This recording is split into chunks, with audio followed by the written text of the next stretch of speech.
Not on. I'm So watching. look, we're going. I'm We're watching. on. We're on now. Let you know. No, it's not ready. Hey, see, you know what's so funny when we watch later?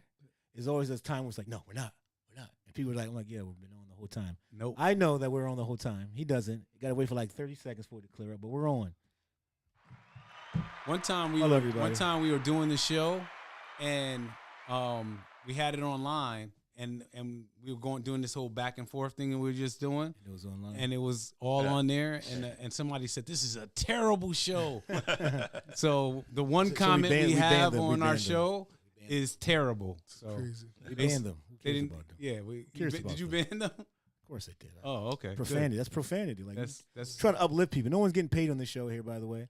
So we're all just doing this out of the kindness of getting our heart. paid. Now you're gonna come on and just hate for no reason, man? Get out of here. You're out of here, man. Do something else. all right. That's wild. Welcome to the Manhood Tree Podcast. We're back with another episode. It must be Tuesday around 6 o'clock. Around 6 o'clock. And my name is Abdul Rahman bin Muhammad. Make sure, if you're watching today, make sure you like the Manhood Tree page, subscribe. share the Manhood Tree page, Follow us. You gotta subscribe, do all those good things. Because I'm going to learn how to do that after the show. Yes, yeah. Let's make sure we do all those things because we gotta get our numbers up because we're trying to get some money in 2025, right, Zoe? Yeah, we need some of Jimmy's followers. We need some Yeah, followers, yeah, we need man. the big Damn, money That's why I got him followers. here. I'm like, yo, come on the show. That's how we got to do Gotta it. get them followers So up. sitting across from Okay. me, we have Alonzo Lee Beckett. Alonzo Lee Beckett, and to my right today we honor our guest Ken Green. Ken Green, and to my left JT Moore. JT Moore. There we go. Ken and JT, you gave the quick introductions. Do you want to give a little bit more about who you are, what you do in our community? Ken, why don't you tell them a little bit more about Just yourself? very, very quickly, born and raised in Hartford, graduated from Hartford Public High School years ago. Attended actually a brand new college in Massachusetts. The college that I went to had opened up in 1970. I attended in 71. It was a very unique college with no grades. Nice. Quite an experience from growing up in Hartford to Amherst, Massachusetts. Came back, but, growing up, always felt that I needed to come back and give back to my community. I love it. Have a master's degree in social work. I've been involved as a school social worker for many years and continue to do that. I love it. JT, what's up? Born in Hartford, raised in Bridgeport, Connecticut. Yep. Stand-up comedian. My contributions to the city of Hartford is I think he might have been there for the 100 Men of Color. Yep. I did the book bag drive in Signing Park. We gave away 100 book bags, Nice. pens and pencils to the kids. Mhm. And I read to the kids for Christmas, dressed up as Santa Claus. I love it. Read to the kids' library. So anytime I get a chance, I definitely try to give back. Born and raised in Bridgeport and Hartford. I like to say both. Positive. That's great stuff. Hey, so tonight on our show, I was just thinking, one of the things, at some point, we need to have a competition between Ken Green and our voice. Oh, the voices? The voices. We need Yeah. to. There's a young man. His one of those friends. Right now. Ronell. He has voices like yours. Okay. And he does he actually. does You've voiceover. never done He does voiceovers and stuff like that, right? I did one voiceover a long, long time Man, ago. that's That all was you about should it. do. Yeah. Huh? That's all you should do. That's all I should Yeah. do. Yo, for real. You be like, Okay. I was walking down the street. You can say whatever. You can say whatever. Oh, Yeah, I can't say whatever, but Trust me. The way, listen, man. I hear people say nothing. Sometimes what we do is like one time we do motivation off, but I feel like that's a unique thing where we just have you both just read something and just see how it sounds. It's just a yeah, competition. yeah, like a James Earl Jones kind of Yeah, thing. James Earl's Yeah, own yeah. competition. That's a good one. Yeah, okay. All right, so we always start off our show with a card from the Dream Chaser deck. One of the things that we try to do is start off with a little positivity. So, Ken, I'm going to come to you first. What card did you get, and what does it mean to you? I have a card that says, have a great day. Okay. And one, I want to encourage everybody to always have a great day. But I'm going to just extend that for a minute and say, tomorrow, always try to have a better day. That's right. So have a great day today, and part of what you have to end on is that tomorrow's going to even be better. I love it. JT, what'd you get? Write down your hopes and dreams. So what are some of your hopes and dreams? Currently living in it right now, doing stand-up comedy. Mhm. And it means a lot because a lot of people give up on their dreams, So, That's right. and a lot of people are not happy with their because they feel like their dreams have passed them. So Yeah. to be living in the present every day, getting to meet comedians that I grew up working with, people that I don't want to use the word idolize, but looked up to. It means a lot. I'm actually doing my first big theater this Saturday in Terrytown with TK Kirkland and St. Lightning. Nice. Terrytown out there in Westchester County, New York. Correct. That's right. I'm from White Plains, so that's okay. that's my area. I'm like, where's Terrytown? Yeah, that's right. It's in that area. Zoe, what'd you get? Got if you are consistent, something will happen. Nice. Talk about it. Me and my son today, I was telling him, man, like, listen, man, it's like, look, you could do whatever you want. That's right. If you just do it. No one believes in you until they do believe in you, right? Mm-hmm. Everyone says now, for example, like when did you remember we did the walk and talk with him? Yes. Remember that? I remember. How long was that? Like 2 years? It was Right. years ago. But During the pandemic. But where you are now, people thought you were crazy, out of your mind, thinking you could do what you're doing now. Right. But only because you did it all the time. You did it every day. You always put something, every day you thought about it and did something towards it. So that's the consistency part of it. And so over time, he's exactly what we all thought he was. People thought now they're like, hey, we knew it. Nah, Right. Some people didn't know. Right. But if you just be consistent with whatever it is in life, something's going to amount to something because no one's being consistent at one thing like every day. Consistency is one of the greatest cheat codes that you could have on something. Like I said, like what we said before the show started, this is our 40th episode. Now we haven't made it where we would like to be yet, but we've been consistent. For this year, we've done an episode almost out of 52 weeks, we've done it for 40 weeks so far. And so I feel pretty good about where we're going, what we're doing. And I think that anybody that is consistent with something, they're going to get an outcome. I agree. Mine's is be positive, give positivity, and get positive. And so it's just simple as that. If you act positive and give out positivity, more than likely you're going to get positivity back. And so it's like basically what you give out is what you get back. That's right. And so I believe that highly. All right, so let's move on. So over the last 8 weeks, we've been going through the Manhood Tree curriculum. The Manhood Tree curriculum is a curriculum that I developed for men particularly. And basically what we try to do is we discuss what I call the 6 hoods. And so that's neighborhood, boyhood, teen and young adulthood, brotherhood, fatherhood, and manhood. On today's session, we're going to focus in on fatherhood. We're going to focus on fatherhood. And so I want to start off with an opening quote.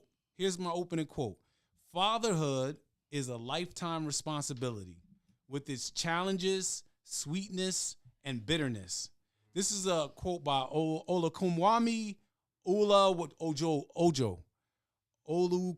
Oluwawakami Olo Ojo. If you had left it alone, I would have thought he knew it. I thought, oh, he knows Yeah. it. And he kept going. I was like, ah. So fatherhood is a lifetime responsibility with its challenges, sweetness, and bitterness. What do you guys think about that opening quote? What are your thoughts about it, JT? I think it's correct. Yeah. I'm a father of 2. Nice. Fatherhood has its challenges, and like you said, every day you wake up, you can't turn it off. All right. I have a 7-year-old son who lives with me and my wife. Had him with my wife, and I have a 15-year-old little girl that lives in Indiana with her mother. Mm-hmm.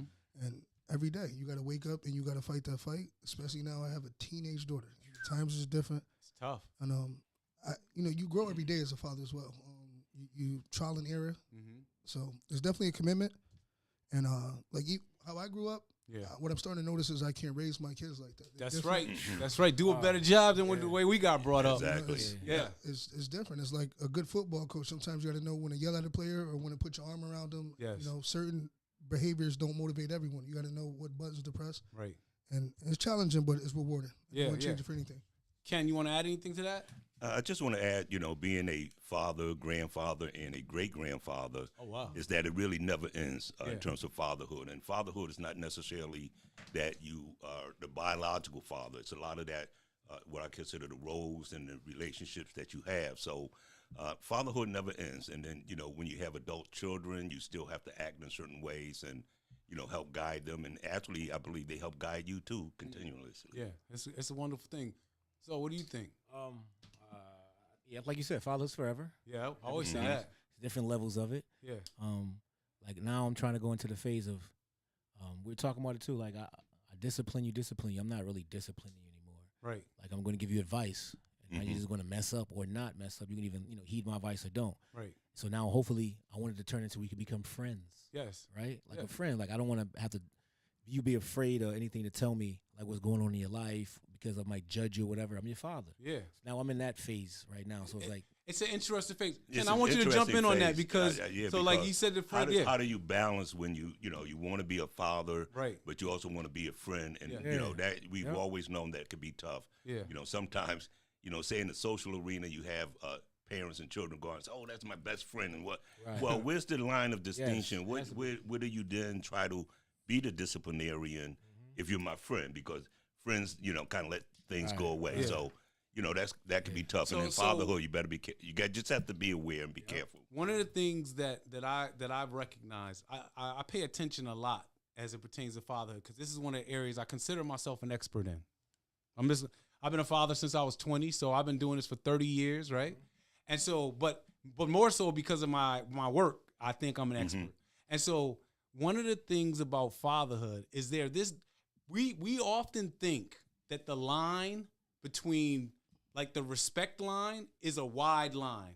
So it's basically we think we have a lot of respect and a lot of power over our kids. But what we find is that line is very thin. So like in this quote, it talks about the challenges and the sweetness and the bitterness. That line is the challenges and the bitterness.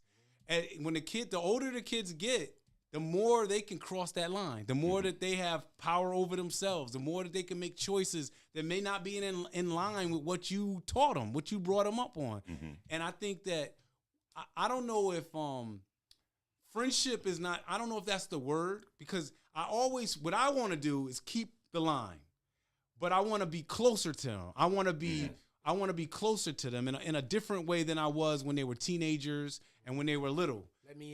Let me in. I want to be close, right? Yep. But I don't want to be like when my friends, like you said, when my friends, we do kind of wild stuff sometimes. It might get out of control. Right. I don't want to be like that with my kids. It's different. Yeah. I want to keep them. I want to keep them across the line. But the thing is that, and this is very important for fathers. When we're not in our children's lives, when we're not trying to bring that closeness, when we're not working every single day, that line disappears. And so then they erase the line. Yep. And it's not for friendship. It's for the power. They become the powerful person. They start telling you what they're going to do, what they're not going to do. They don't communicate with you. They don't want to deal with you. And so I think it's very important for fathers to maintain a certain level of status. It's like a certain level of respect with themselves. So there's certain things that I would never do in front of my kids. Right. Yep. Because I want them to see me in a certain way. Yeah. And so it's just being able to maintain that. Certain things I won't do with them. Not going to do that with them. I'm just not doing that with my son. I don't care. He's old as hell. Like, nope. He's not. He just knows not now. No, my dad ain't. Right, because we're the same. We're different. We're cool. You can talk to me. Yeah. But there is a line. There is a line. You are going to respect me. You're not going to be able to say, like, for example, it's like, I won't swear in front of my mom. Right. I'm 48 years old, but I just won't. Yeah. Right. So it's like that type of thing. Like I'll go over here. I'm like, I'm sorry. I'll apologize. I'm sorry. I didn't mean to. Right. Right. So I want that type because nowadays it's not really prevalent. And most kids have a one person in the household taking care of him who's working a lot. So they kind of grew up by themselves and they speak like adults. Right. Right. So it's even harder in that sense. So I just try to pour into him. Yeah. I'm gonna be here forever. You may not like me. I'm gonna always be here though. Right. But everything I'm telling you is. It's for a reason. Even like today when he was getting to it a little bit. Yeah. And then we was done. We went to the pizza shop or whatever. I'm like, yo, it's all good. Gave him some down. Love you, man. Like, yo, I'm gonna always do this to you. Like, right. Oh, you like my coaches? I used to hate them dudes, yo. But when I got older, yo, they were so right. Yeah. Right. They were like, yo, why didn't you pass the test? I'm like, I don't know. I studied. No, you didn't. You couldn't have studied. I'm like, I did. You think I'm lying? Like, yo, you didn't study. But he's right. I didn't study enough because I didn't pass. Right. But you get these lessons later in life. They never said that to me. Yeah. As I got older, I'm like. He was right. I should. Well, I think fatherhood also has to. Would encourage fathers and males to just understand a little bit about the developmental stages of what people go through. Yeah, talk about so, it. Like you say, when they become adolescents, when they become at that age, this is what we do. So when they become of that age, they're going to challenge you. They're going to want to show some of that independence. And so, where does the guidance come in? Where does the discipline come in? Where does the tolerance come in terms of them growing now to be who they are? Right. They're not 10, 11 where you can kind of just tell them what to do and they're going to do it. That's right. They're 14, 15 trying to find who they are. So part of that is that developmental stage of wanting to challenge things. Yeah. And then they become adults. And so, because I've been through all of those phases. So that adolescence is going to be a tough one for fatherhood roles. So one of the things that Zoe and I were talking about is that there are literally 8 different types of father that you have to be through the process of having a child. So imagine if you have a young adult. So Zoe's son now is a young adult. He's moving to the young adulthood, right?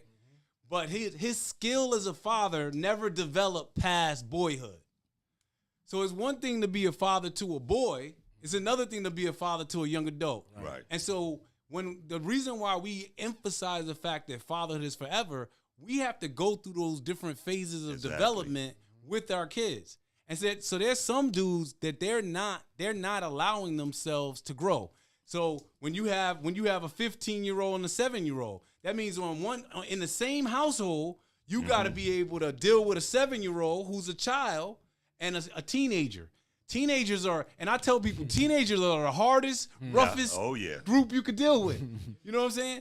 And so it's like you got to be able to change these hats in the same house, not in the same household, but in the same breath, in a sense.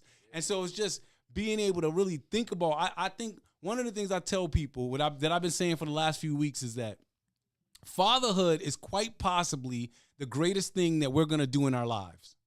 I don't care if you became Eddie Murphy level of a comedian. Eddie Murphy is one of the greatest comedians ever. He has like 15 kids. And I would say that his greatest accomplishment is being a father over being a great comedian. And so when you start thinking about it in that perspective, that maybe the greatest thing I'm going to ever do is have a kid. And if I did a really good job with that kid, I did what I was supposed to do in this life. You were going to say something. I agree.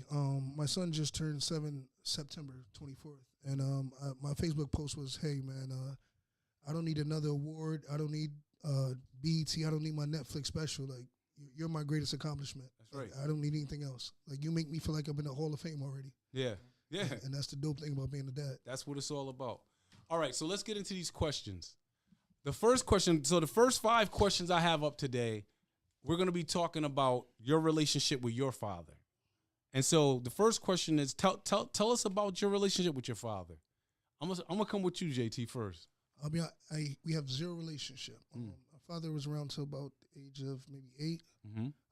As an adult, I ran into him a few times. But there's really no relationship there. There's no harm, no foul.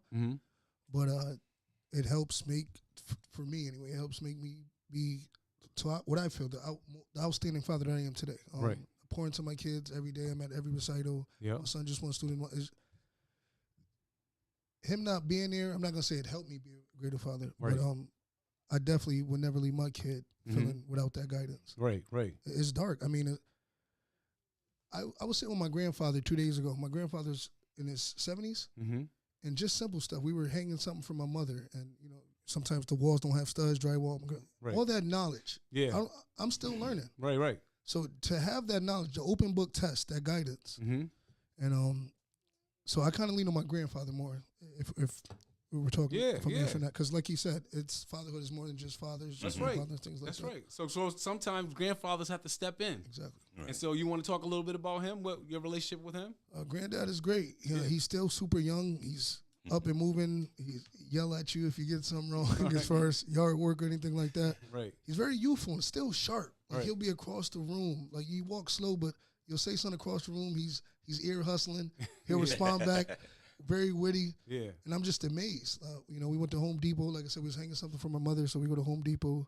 And just that conversation, that fatherhood. He was the guy that kind of stand in and I can call and advice and certain things. And I just bought a house, so he's dying to come over to kind of guide me through that as well. Help you out. I love it.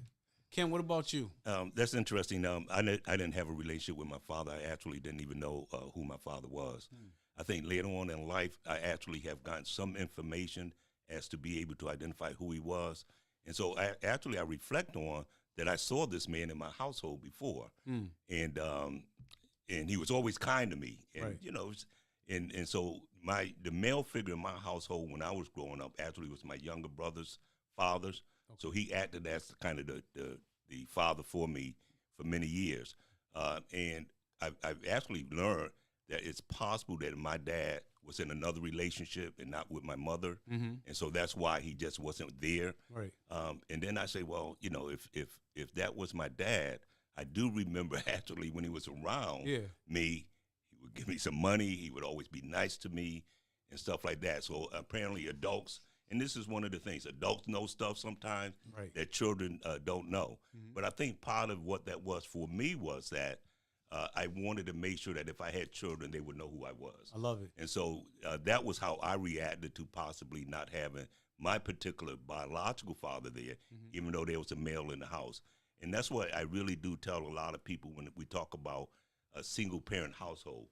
I tend not to think that households are single parent. Mm-hmm. If you have children, at some point a male may have been around. I mean, today's, you know, medical stuff and like that, it's a little different. And Right. but in terms of single parent households, there's boyfriends, there's stepdads, there's fathers, there's Yeah. uncles, there's males in the house. So I think in terms of fatherhood, I lean more now on, well, what's going to be the roles? What's going to be relationships? Mhm. What's going to be the responsibilities of adults, male adults in that household, Right. or have contact with those children? What are they going to do to help them be men, Yeah. be young men? And so my evolution of my experiences is that, you know, I want to look at how do we deal with the roles and relationships. I love it. So what you got to say? When I was young, it was complicated. Mhm. Yeah. When I was a baby, they I think I went to when I was like 2 years old. I was in Georgia. I was there for like a year and a half, and they wouldn't bring me back. So like Yeah. my grandmother and my mom's side went down and get me come Right. up here. So Yeah. since then, to this day, when I sit with my grandmother and my father, they always talk about that time. Right. Stole the kid. They stole. You know what I'm saying? So it's Yeah. like they were never the same. Yeah. When I was young, so after that, like when I was young, high school, doing all that, father wasn't, I don't remember him too much. Wasn't around. Boyfriends. My Mhm. mom's boyfriend at the time Mhm. was the man in the house, and he had his own issues. Right. Yeah. Right. And then when I got older, Mhm. it was better because it was on my own. I could do whatever. I could go speak to him. Yeah. I could ask him like, "Yo, why you ain't coming around?" Like, Yeah. why? Then Mhm. you understand, as you get older, you understand there's two people to the whole Right. story. It's Right. two sides to the whole story. Of course. One could always want to come, and somebody say, "No, you ain't coming," Yeah. and all that, and right. But back to his point, in my mind, I'm still thinking, I'm still going to see my son. Yeah. I don't care what was going on. I would have made a way, like how I feel. Right. So in that Mhm. terms makes me to be who I am as a father. Like, nah, we're when she got pregnant, Yeah. regardless of the fact we were in good position, but I was like, yo, there's no way I'm leaving Yeah. before the fatherhood's forever. But I'm not leaving till I'm in here till 18 at least. Yeah. I'm here. Like he's gonna see me every day, so he can see what that feels like. Yes. right? That's right. So that kind of turned that on in Right. me. So my father not like being, Not being around. well, not even to me, not even that, but not even to me, it's like the effort. Yeah. Just try, man. Mhm. Let me see see something in the paper where nothing violent, but you was trying to get me back. It was crazy, but it was like you know, like something like that. Not like just like Just let it go. got married Mhm. again. Yeah. You know, And I was a young father. I was a teenage parent, and I tell you, it was my thought about what it was, and then the challenges and the bitterness and the real reality of it Right. was very different. Of course. So I was excited, happy, and was committed, Mhm. but then the reality set in. You know, the job wasn't paying enough. I was not with the mother of the child again, and at a point, and so it was really, I had to do a lot of growing. Yeah. And I had to do a lot of growing in terms of what model would I use in terms of what am I supposed to be like with a father? And again, with some good family members, uncles, and then my younger brother's father, it helped me out a lot. One of the things about that is like when you're a young father, I think that you really like you said, you're thinking you're doing everything you Right. could do, but it may not be the best way. You know, I like I said, I've been a father since I was 20 years old myself.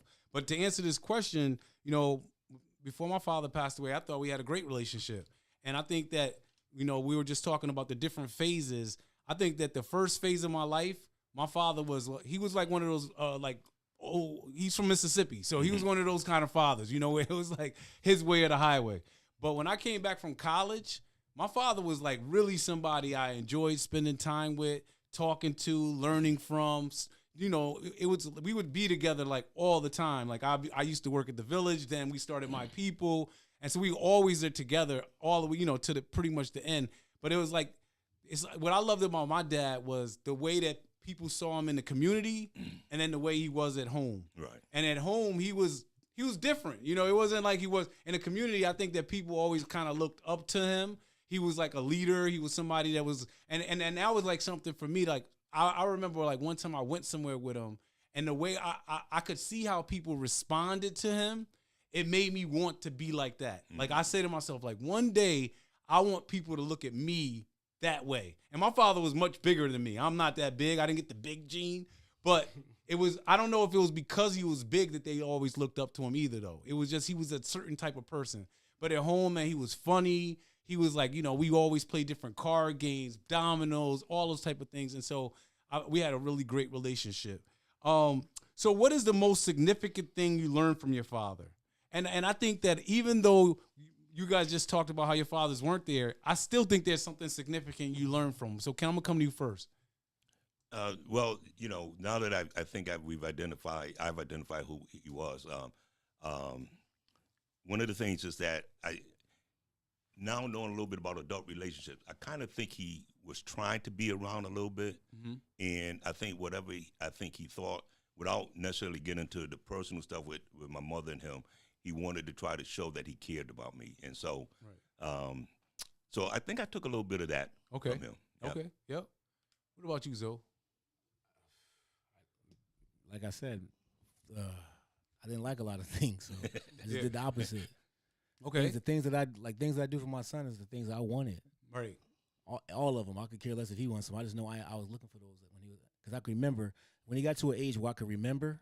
I remember going to 8th grade, 9th grade. Like when he was like 6, 7, I was like, I don't remember. But now I remember everything. Like he's 18. I remember what I used to do at 18 and what I needed. Yeah. Maybe he don't want to ask me or say it to me, but I realized that I had coaches. Yeah. Right. They would tell me things, wisdom and stuff. So, but now I'm his father, so I'm around him every time. So I could tell him things that he wanted to hear or not. Right. So my father basically, what he told me is that what he taught me is that since he wasn't around, I have to give my son what I wasn't able to get from him, and I didn't know how to get it. I didn't even know I needed it. Yeah. Like it's like you said, you become older in adult relationships. I'm sure everything was. And I know I'm an adult now, so I know the relationships, but I just know that I would never not be with him. Yeah. So I still as an adult, I understand the adult relationship part, because I could never let that fly. Like, there's no way I'm not being in this kid's life, whoever it is. So he taught me that I'm staying, man. Like, I don't care, yo. There's nothing, never gonna happen. You're gonna be, it's all about you. Until it was 18, that's all I was thinking. Cause I'm gonna then I changed it. I gave you a different. Okay, good. I was like 18. I'm gonna keep you. You're not gonna have to worry, because that was the hardest part for me, was 0 to 18. Right. When I got to college, I was straight. Yeah. I was straight because I was more advanced than most of the kids, because I was pretty much on my own. When I was younger, I was working and taking buses, and they wasn't doing nothing. I was like, man, I got them on the crib off cameras. I'm paying cable. I got lights. They didn't know how to do all that. Yeah. But because I had to just figure stuff out, and I don't want my son to have to figure things out. You can come ask me. Yeah. You got to figure nothing out. I'm here. That's scary. Figuring stuff out. People be in jail for figuring stuff out. That's right. Well, do you want them to try to figure some stuff out with your guidance in terms of how they learn and maybe go through some of those experiences where they have to work through? So you more or less, I think that's one of the things that, question, especially with black middle class and fathers, do we now say, let's provide for our children all the things we didn't have, and do we think that? And then some people may say, well, I want to go back to the old way of. My way or the highway, the discipline. Yeah. And so what's that? Again, that's the balance of, fatherhood in today's time, I think. Well, you going to answer? No, I was going to say that what I mean by figure it out is like, if you having problems, like when I had questions, I didn't want to figure those questions out, get the answers by myself. Yeah. When someone older than me that went through it can give me the answers, I don't got to figure out the answer. Right. I mean, that's what I mean by like figure it out. Like, I could make all these wrong mistakes, and if I knew the right one to do, these right doors to go through, I wouldn't have made these mistakes. Right. There was no one there to tell me, like, don't go here, go to this, go over here first, because I've done that already. That's not going to work for you. Right. That's what I mean. So, like, if you want to do something, ask me, man. If I don't know, I'm going to know someone that's going to help you figure it out. Like, I may not know about T-shirts and how to design it, but I know Chewy, like, go talk to Uncle Chewy, man. Right. He'll tell you everything you need to know. Right. So that's what I mean. So, like, use the resources that I have. I never had a resources. I never had like a springboard, soundboard to be like, man, damn, how can I get some money, Unc? Yeah. Fathers open doors that you can't open by yourself. Right. Definitely. Like I mean, I'm gonna come to you, JT, but one of the things, like, I always, like, my name is literally Abdul Rahman Ibn Muhammad, right? So I walk in a door and I say my name in certain places, and I'm automatically gonna get the door open. The door just opens for me. Yeah. And it's not because of anything other than they know that I'm my father's son. And I'm even more lucky than even my brothers because I have the full name. Right. Like, there were times where I would go somewhere and they would think my father was coming. And it would be like, oh, Abdul Muhammad, oh, yeah. And then it would be me. I'd be like, hey, guys, right. It's me. But the door is already open. Right. And so I think that it's very important. Go ahead, JT. What's the most significant thing you learned from your father? That availability is the best ability, which he was never available. Wow. Even though I'm busy with stand-up, working, balancing everything else, I make time for my son. Right. Another thing I learned from my dad is, like Zoe was saying, like, it's a different life if you have the answers to the test. That's right. A lot of us, yes. A lot of myself, a young black man, you grow up, and it's like it's an uphill battle when your counterparts are they're taking the same test, but they got the answers already. That's right. And it could be unfair. Yeah. Another thing I learned from him is, because as I've been growing as a man, I'm 37 now, getting a little older. It took me a while to take direction from anybody because I didn't have that authority figure. Right. So I always had to figure it out. So when someone with the knowledge gave me advice, my attitude was like, I don't need that. Like, I've been doing this my whole life. Yeah. But then, you get older, the humility kicks in. Yeah. It's like, why don't you take the answers to that test? You always wanted this. Right. So I learned from my dad to be that for my son. Yeah. Even if I'm changing the tail light that went on in the car, he's out there with me. Right. On the lawnmower, the tractor, he's out there with me. Funny story is my father-in-law had cut the grass one time, and I wasn't there. I was out, and he went to my son like, "How do you reverse this thing?" And my son is like, "Oh, this pedal right here, 6 years old," because Dad showed him. Of course, yeah. And so that's what I learned from my father. Yeah. Life is different when you have the answers to the test. Sure is. So I don't disagree.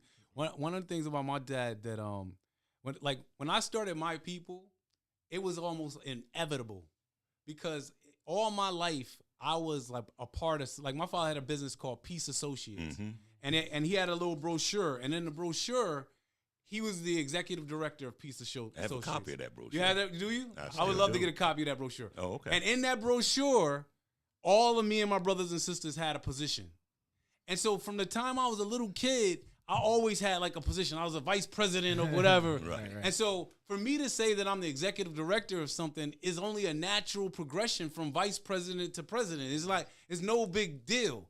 And so it wasn't like, it was like, I've always been a part of something. So if I want to create my own business, what's going to stop me from doing it? It was just like, kind of like, and so it's not until like later, right, where you think like, well, my father's business, maybe it got to this level, but my people, because his business got to that level, I was able to go to the next level because I had already had some shoulders to stand on, and so it's like that was like one of the most significant things is that when you have, and also when you have a good name is a very important thing. Like, a good name could really get you a lot of places, and so if my father's name was Garbage, we probably wouldn't be sitting here right now.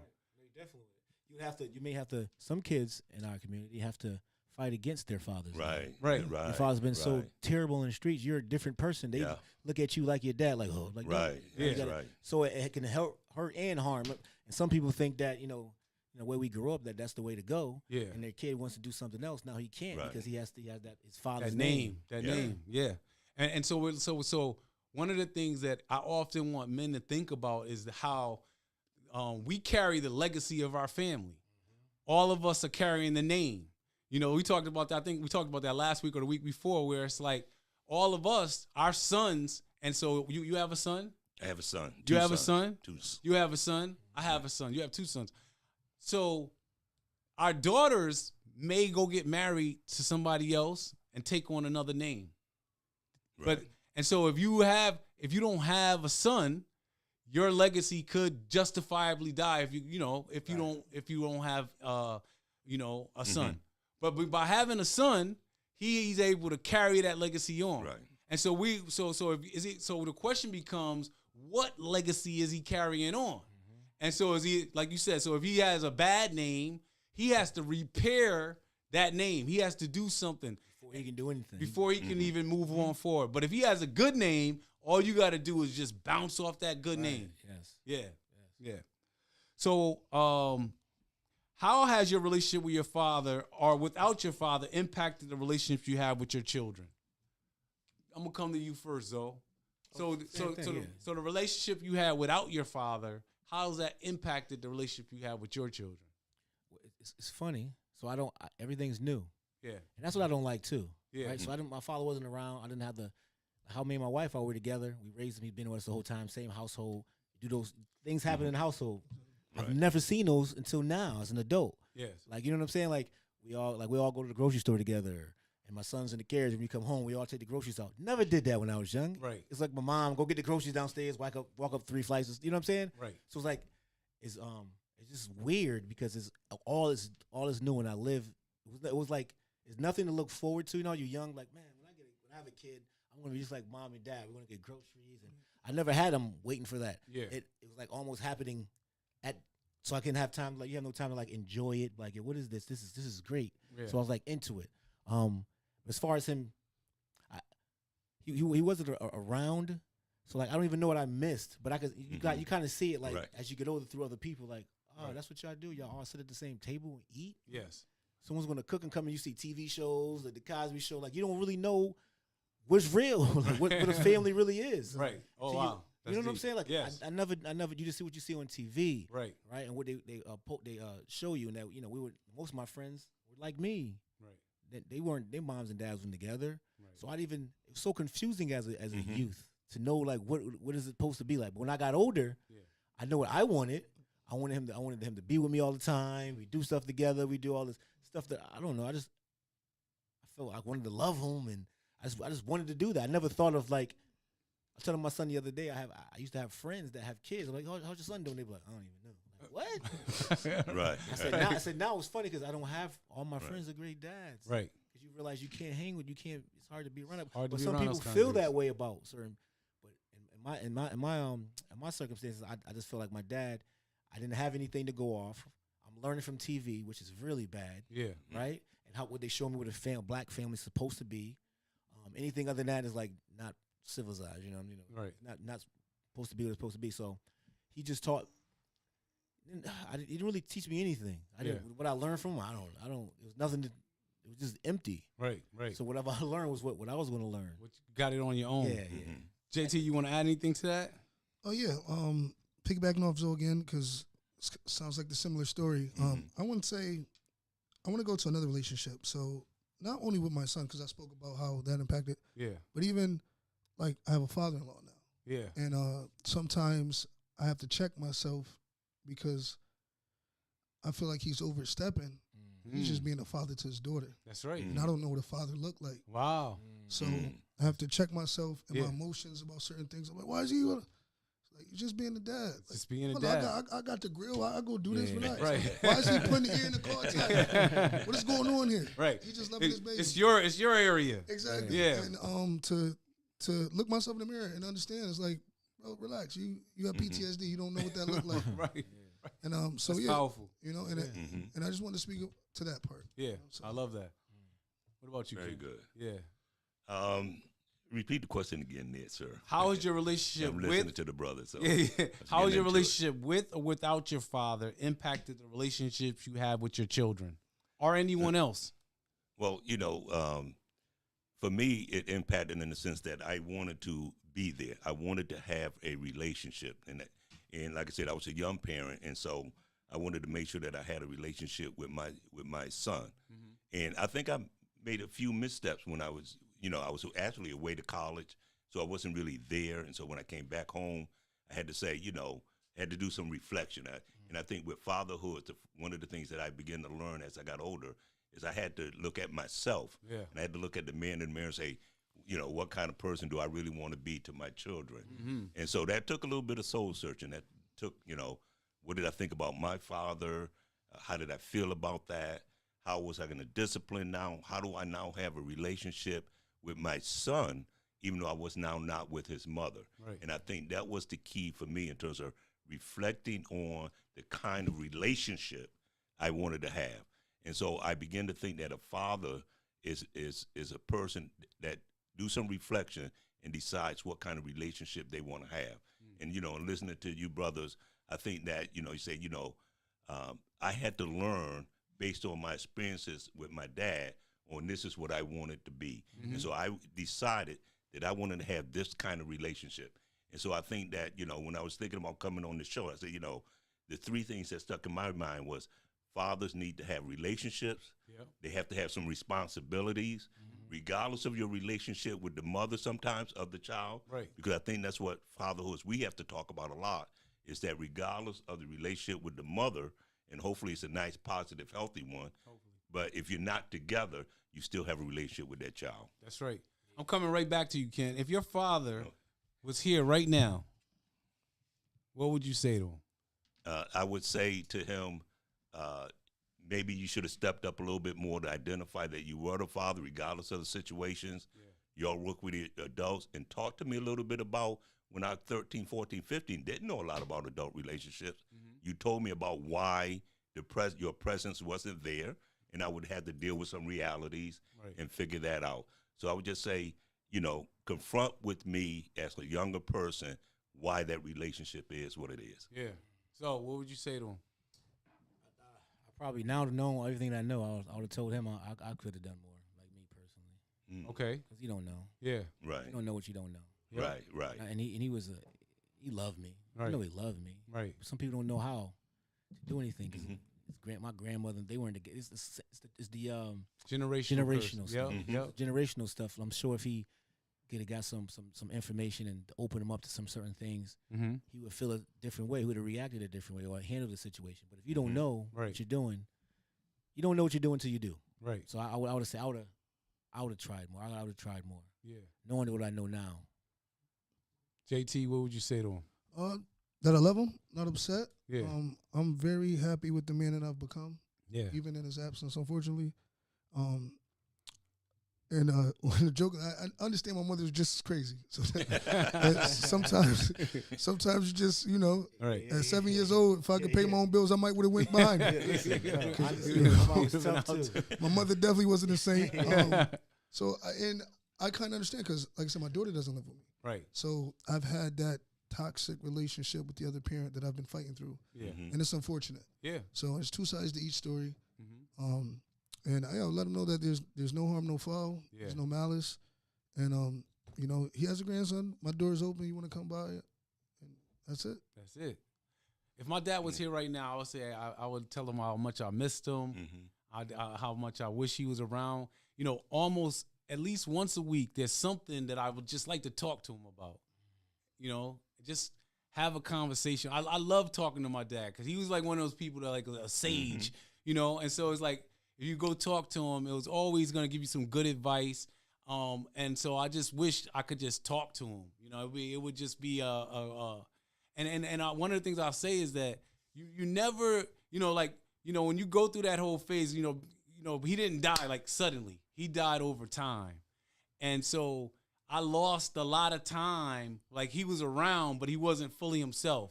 And so I just wish I could have him at 100%, like him at 100%, and just be able to just spend a day. I would just love to talk to him and be with him. All right, so we're gonna switch gears. Now we're gonna go to you as a father. So we talked about our relationship with our father. Now we're gonna switch to you as a father. So, Alonzo, what do you love most about being a father? That is me. That's me. Like that's part of me. Like so much of like he walks, you be like, that's. He looks just me. like you too. He's it's a me. little dude. Yeah. So it's like it's me. Little Lonzo. Yeah. So that's the thing that you be like, that's me, man. Yeah. I just love that fact that it's hard to explain until you have a child. Yeah. I just love the fact that I have that it's me and it's someone that I could like pour into and someone I could help. Like when you were young, it's funny when you're young, you don't have no money, you don't want to give no money to nobody. You have kids, you have kids, you got money. Like, come here. Let me give you a little something. Go get you something, man. You hungry?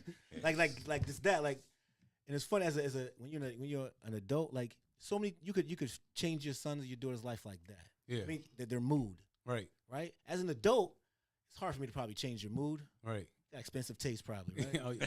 I'm just saying, as a kid, you Yes. can change your kids. Say he's 7, he's upset. Let's go to Kerrville. Let's go to some. You can change his mood. He's happy. and he loves you. They Yeah. love you. They're Right.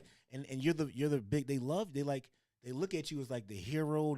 And the more you pour into, the more they love you. Yo, like that's my dad, and I just love that. It's reciprocated. Right. Yeah.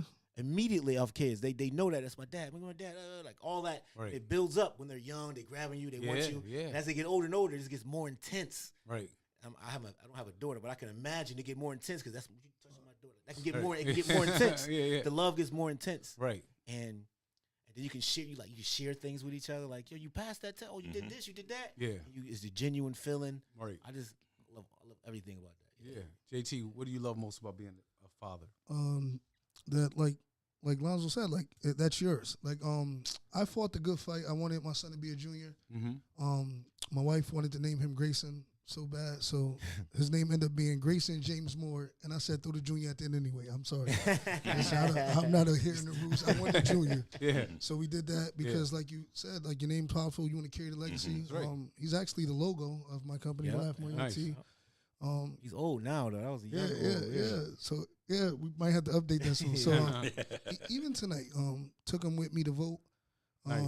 After I leave here, I'm gonna do a little comedy show, and then I want to get home early because I asked them today. Hey, you know what? Today is it's the election. Mm-hmm. What they doing? Oh, presidents. All right. Do you know who's running? No.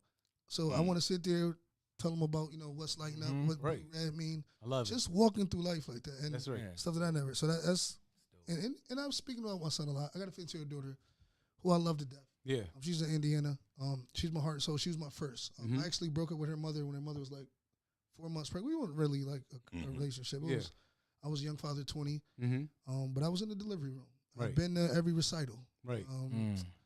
The quinceañera, I couldn't even talk to her because I couldn't control it. Tears. Exactly. So just being that for her. She did live with me briefly for like 2 years, and just being able to waking up to, which I said to her during the quinceañera, like, waking up and seeing you under my same roof, like it's the happiest time of my life. Right. So Yeah. Ken, what about you? What do you love about being a father? I love so much. It's really one. I love that young people, my children. I think it's a reflection of me. And as you talked about your dad, and I know you knew your dad very well. I look and as Lonzo said, I look at my children and I say, they're mini me's. Yeah. And it's just a blessing. So I really just enjoy being a father.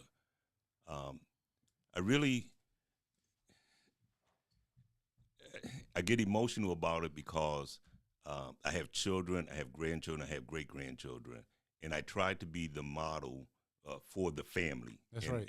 I took on the role of, in a sense, being the patriarch of the family based on some opportunities that I had. Yeah. And I would always say that regardless of your situation, if you become a father, you always have to make sure that you continue to have a relationship, you take some responsibilities, and don't give up on the role that you have to reach your children no matter what the situations are. That's right. And I think that my children see that I try to do that.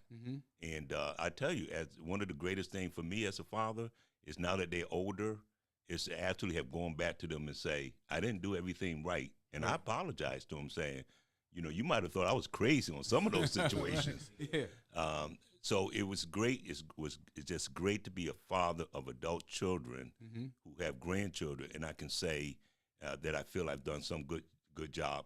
And I see my children being able now to try to reach their children to be more of trying to communicate with them. Yeah. And I think they saw some of that in what I tried to do. Yeah. You know what I love about being a father is like right now, this moment, we just this summer, me and my kids, we went on a family vacation and everybody had a good time. We're at that. Same with me too, yeah. We're at that point, like, because not every family vacation's been Right. fun, right? I'm just gonna be honest, right? But this past summer, we're like we were gelling, and it was like great, So we had my oldest daughter, my grandson, my middle daughter, my son, and we were all together, and we were having a good time. And so to me, Like I'm looking forward to Thanksgiving. Everybody's coming home. And so I love my growth as a father, you know. I think that's another piece of it we don't talk enough about. Like I have grown because I'm constantly talking about fatherhood stuff. Father telling everybody else, this is what you should do. And then sometimes I wasn't doing the stuff. I was at home yelling at my kids for no reason. Right. But the more I try to like apply the stuff that I talk about and actually be the type of father that I like in a way like the father that we all want to be, like the kind of man, the kind of father that I want to be, I'm seeing the results. And so I love to see, like, next year, my son will be going to college. So that means me and my wife will be empty nesters. And you never be empty nesters. Let me tell you that. I believe that. I know. I'm gonna tell you that. I believe that. That's why we're not gonna move out of our house. Because we know they're coming back. Woo. Yeah, I know. But what I'm saying is that right now, like, my son moves around like a ghost. You know, he's 17. He got his car. He's in and out. Boom. He comes on 11 o'clock every night. That's his curfew. Next year, he's going to be gone. And me and my wife, we joke about it. We do a fake cry every time. We're like, what are we going to do? Because we won't have. And it's like, I remember when my wife said, like, you want to have one more child? And I was like, nah, I got my son. I was like, we good. And now I'm saying, like, dang, we should have had that one more kid. We should have had one more just because I come from a big family. And you never recognize, like you said, like that you by the time he goes, my other daughter should be on her way back soon, right? But she might not be. You never know. These kids these days. But I really love the idea of where we're going as a family. All right, JT, what are 3 values you want to teach your children? You can do anything. Okay. Yep. Hard work. Believe in yourself. So I don't let my son say he can't do something. I can't open this. Yeah. Well, we don't do that. That's not the language terminology we use in this house. So you can do whatever you want to do. Right. So hard work, honest, and my wife is very, very religious. They go to church every Sunday faithfully. Nice. I don't, unfortunately, but you know, I married a woman that prayed for me, and because I grew up in the church. So I'm big on my faith too. I just don't go through the doors. So just teach them. Said 3 values. Yeah. You can do anything. Yeah. Integrity at all costs. And I guess morals is kind of the same thing. Morals, integrity. Yep. So, and that's what I live by. I'm very proud of the man I am as far as my integrity. And there's nobody out there that can say I did anything malicious, because it's just never happened. Right. Yeah. Keep your integrity. Yeah. Keep your morals. Right. And you can do anything. Work hard. I love it. So what do you got? 3 values. I'll tell him be consistent. We talk about consistency, right? Just be consistent, whatever it is you want to do. Yes, I like be consistent. Stay like what's the dream, right? So never stop dreaming. Like dream, like always, constantly dreaming. Okay, thinking of something else and dream do. Yeah. Okay, that's another one. Yeah. My son. Man, like seeking. I don't know if it's a value, but I would always want him to like seek knowledge. Right? I like that. Don't be like, all right, they told you we know 2 and 2 is 4, but why? Why? You know what I'm saying? Just question everything. Yeah. Question everything. Be consistent. Yeah. And dream, do. Dream, do. Yeah. Kim, I like integrity. I think that's the one. Be honest with yourself. Be honest with others, and have the character of somebody that. Again, your name is important. The confidence, I like the confidence in terms of being consistent. Yeah. And that, to me, that confidence, I would encourage them to do some really self-reflection, deal with the pain, make sure we're constantly healing. And then, but develop that in terms of being very confident. And I would say be very patient. Be a patient person. Nice. To reduce that anxiety and that stress. Breathe. Take your time and be patient. Be patient. Yeah, my values. What number 1 is keep your word. I feel like your word is like if your word's no good, you're done. Your word is your bond. They used to say that back, and they don't say that no more, huh? I say it all the time. Word is bond. Yeah. So we have to tell the young folks. We got to tell it to them, man. So your word is your bond. That's very important to me. I'm gonna say, of course, never stop dreaming. We gotta have them chasing their dreams, because that's what life's all about. And then the last thing I would just say is seek peace. You know, at the end of the day, you know, if you keep your word, you chase your dreams, and you seek peace, you're gonna have a pretty good life. And so that's those are my 3 values. All right, Ken, I'm coming back to you. When your kids were younger, and maybe even now, I don't know, maybe you still want to give yourself how old are your kids? I'm just curious. We're talking about kids. How old are these kids? That's okay. How old are your kids? 52, 47, and 42. So we could be his kids. Get out of here. 52. Wow. That's amazing. I would never. 52? Yeah. Holy. Hey, black don't crack. How old are your kids? My kid? Your kid. Come on, don't start nothing. Oh, yeah. Don't start, there won't be nothing. My son, Alonzo, is 18. 18. And you got 15 and 17. 15 and 7, correct. 15 and 7. And I got 30, and I got 30. 17? No, 17. Yeah, my son, and 19. And 30. Yeah, and 30. Looking good. Yeah. So I wouldn't have thought the 30. Yeah, 30. Yeah. All right. So parenting skills on a scale. This is a quick answer. Scale of 1 to 10. How would you rate your parenting skills? 8. 8. 7. 7. I'm gonna give myself because I'm talking about the lifetime of my kids. You're the father. You better be 10 out here. You the father. No, I would say 10. No, I was gonna give myself a 6. Yeah. I was when I think about you got 30 years in the game. Because my scale of parenting skills, what I'm saying is everything that I think now, I'm basing it off of the way I think now. Because my next few questions are gonna lead me to what I think now. And some of the stuff, I feel like I wasn't doing those things, and I improved. So maybe I'm being too rough on myself. I'm saying right now. Today, so overall, today I'm a 10. Right. Yeah, today I'm a 10. But overall, I'm a 6. Yeah. Okay. I'm just gonna be fair with myself. Yeah. All right. We'll come back to the parenting skills things. What do you hope your kids would say about you? JT, if your son or your daughter walked in here right now, what do you hope they would say about you? That I would hope they would say that I was loving, encouraging. Yeah.